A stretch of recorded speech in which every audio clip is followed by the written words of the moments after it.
Olá pessoal, tudo bem com vocês? Eu sou a Bruna e este é o Negras Escrituras, um canal literário dedicado à autoria negra. Bom, o vídeo de hoje é uma continuação da série Conhecendo Maria Firmina dos Reis, em que eu apresento as obras da Maria Firmina. Nesse vídeo eu vou falar um pouco mais sobre a história da Maria Firmina dos Reis. Eu vou deixar linkado aqui nos cards o vídeo que eu falei dela, que era uma resenha do livro Úrsula, mas naquela época eu tinha lido algumas informações através da internet.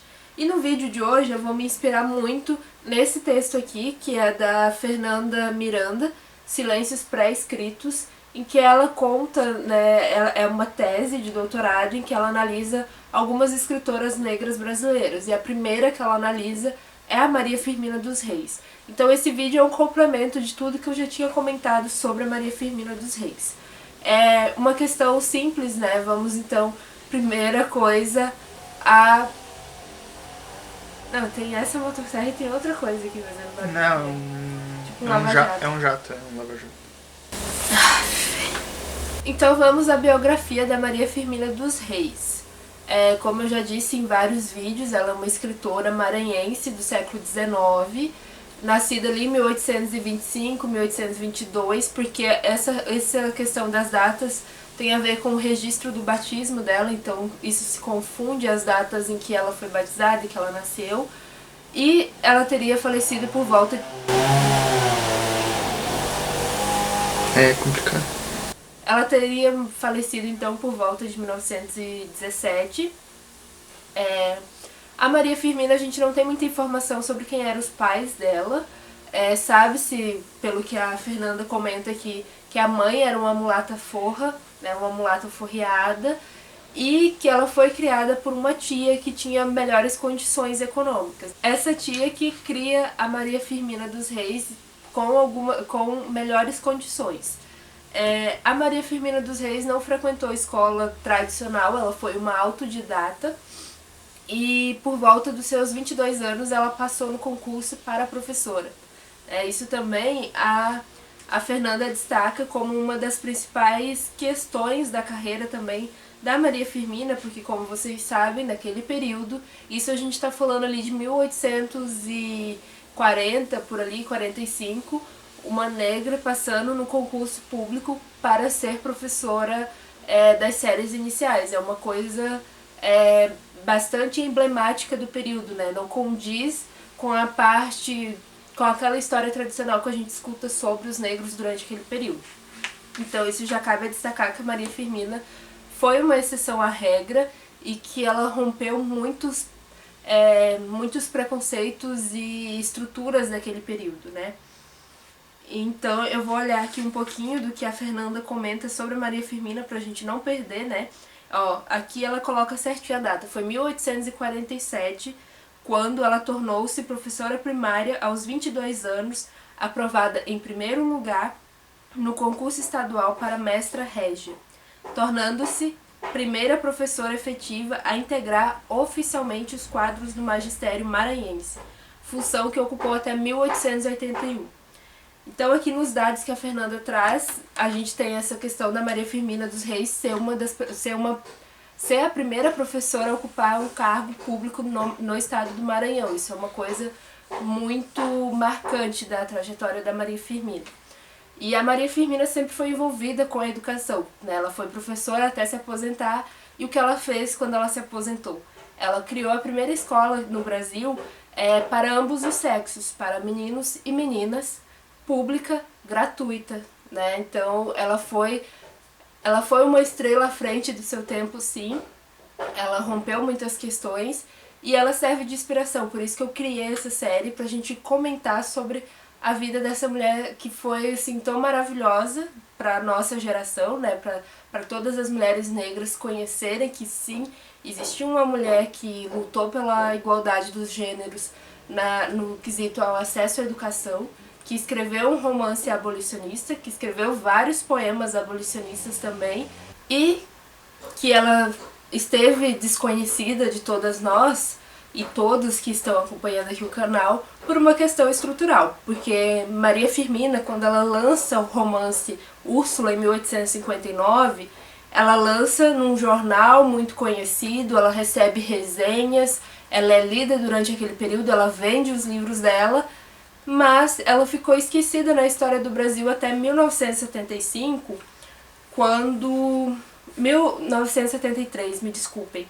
A Maria Firmina ficou desconhecida de todas nós por uma questão estrutural, não por causa dela, por causa da obra, porque durante aquele período ela lançou Úrsula em 1859, ela teve muitas resenhas nos jornais, ela conseguiu vender os livros, ela circulou ali pela elite da região onde ela morava, né, porque ela se mudou para Guimarães, uma cidade próxima de São Luís, lá no estado do Maranhão, e ela então sempre esteve nessa produção.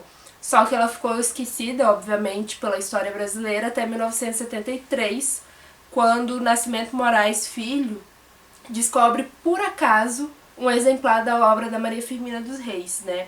Ele coloca assim, ó: descobrimos lá, casualmente, em 1973, ao procurar nos boleborentos jornais do século XIX na Biblioteca Benedito Leite, textos natalinos de autores maranhenses para a nossa obra Esperando a Missa do Galo.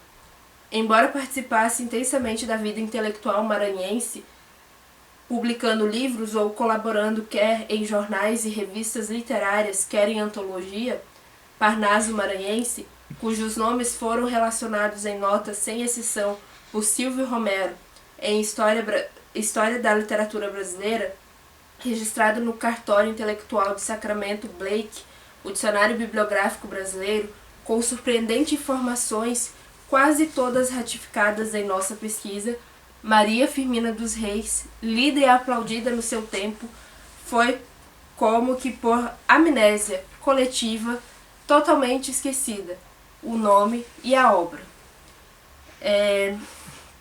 E aí isso é muito emblemático que a Maria Firmina ficou tanto tempo esquecida, se naquele período em que ela lançou o livro, ela foi tão reconhecida pela comunidade literária daquela época, tendo em vista que no século XIX a gente estava com uma literatura nascente no Brasil. Vários escritores tinham problemas para lançar seus livros, né? Não pense no mercado editorial, na literatura daquele período, como a gente tem hoje o livro assim, fácil acesso, sabe? Pense que os livros eram bem difícil de chegar até a população, até porque a população letrada daquele período era uma minoria no Brasil.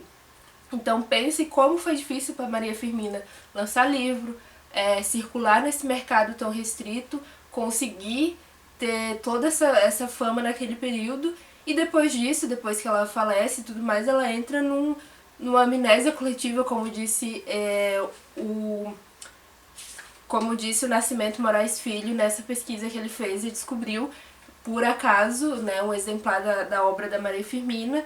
E aí a gente tem um lançamento, né, eles fazem ali uma releitura da obra dela naquele período, mas ela continua esquecida, e é só em 2019, né, quando tem 160 anos de lançamento desse romance, que a gente tem um novo lançamento. Então a gente demora muito pra reconhecer a Maria Firmina dos Reis, e ainda hoje, né, a gente sabe que muitas pessoas ainda não tiveram acesso às leituras sobre a Maria Firmina dos Reis, não a conhecem, por isso também essa série aqui no canal.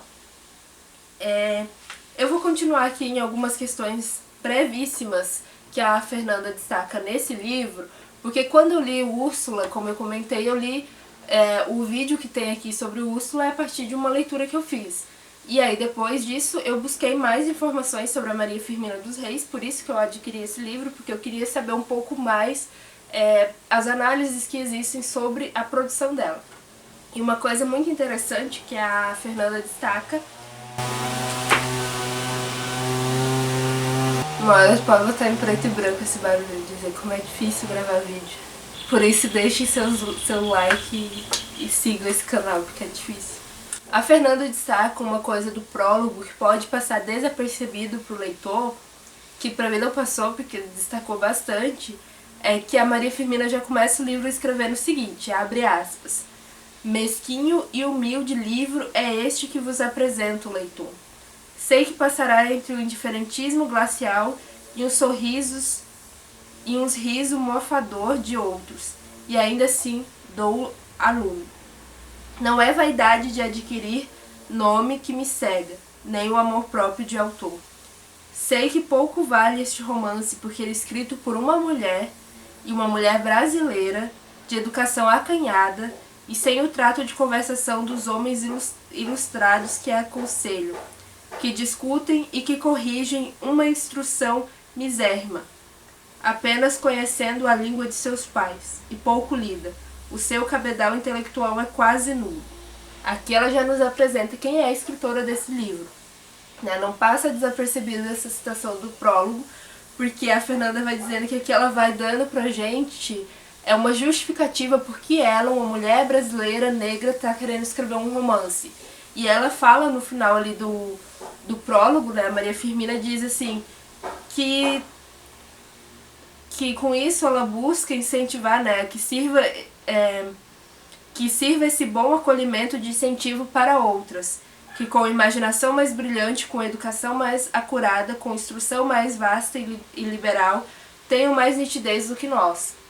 Então o objetivo da Maria Firmina, além dela querer trazer essa obra a público, é incentivar que outras mulheres negras também escrevam, que outras mulheres também rompam esse silêncio. Então é uma tarefa que ela já vai abrindo os caminhos e ela vai demarcando que ela sabe que ela está abrindo esses caminhos também. Ela antecipa essa questão de demarcar esse espaço que não é tão aberto, né? Como ela coloca ali, como que uma mulher negra com uma educação acanhada tem rompido esse espaço de escrever um livro e publicá-lo.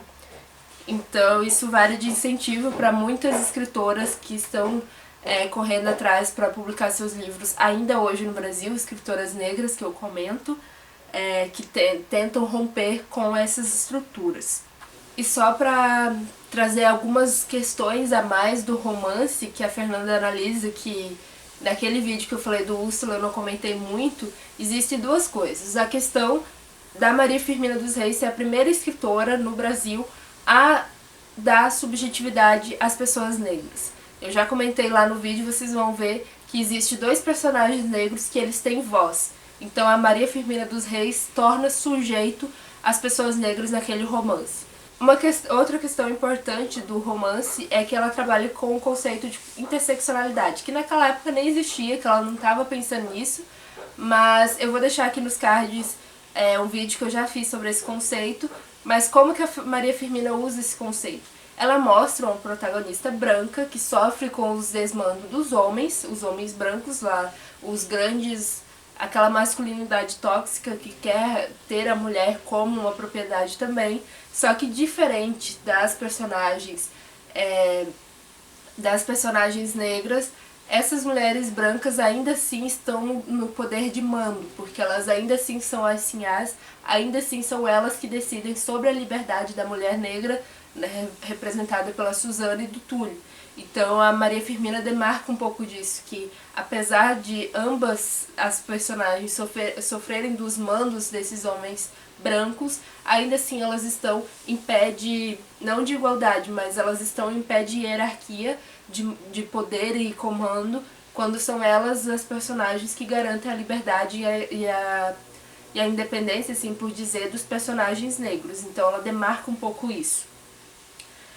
Eu espero que vocês tenham gostado desse vídeo, é um vídeo complementar dos outros que já tem aqui no canal e complementar também da série, porque pra gente começar a discutir um pouco das outras obras da Maria Firmina, é interessante a gente saber esse contexto que ela está escrevendo e quem é essa personagem. Como eu já falei nos outros vídeos também, a gente não tem muita informação preciosa sobre ela, então quando a gente tem um livro como esse da Fernanda, que é uma tese, né, uma pesquisa acadêmica realizada com muita seriedade, é importante a gente agarrar nessas referências para complementar as nossas leituras. Então eu vou ficando por aqui, eu espero que vocês tenham gostado do vídeo, não se esqueçam de se inscrever no canal, deixar o like e acompanhar a série Conhecendo Maria Firmina dos Reis. Até a próxima!